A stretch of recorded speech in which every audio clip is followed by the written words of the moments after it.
We'll guide you through how to export a video in DaVinci Resolve. If you find this helpful, consider subscribing and liking the video. First, open DaVinci Resolve and make sure your project is ready to be exported by checking the timeline for any final edits.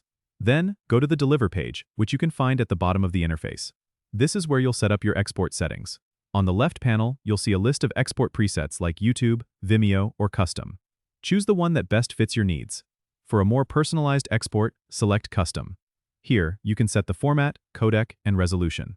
If you're exporting for high-quality playback, you might want to use QuickTime with the H.264 foot codec. Next, make sure to set your resolution to match your projects, typically 1920 by 1080 for HD.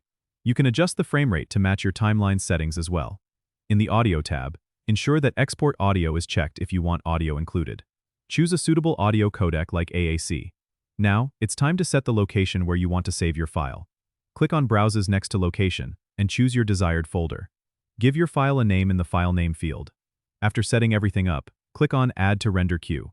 You'll see your job appear in the Render Queue panel on the right. Finally, click on Start Render to begin the export process. DaVinci Resolve will now render your video based on the settings you've chosen.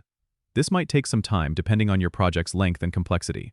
Once it's done, you can find your exported video in the location you specified. Don't forget to subscribe and comment if this helped you out.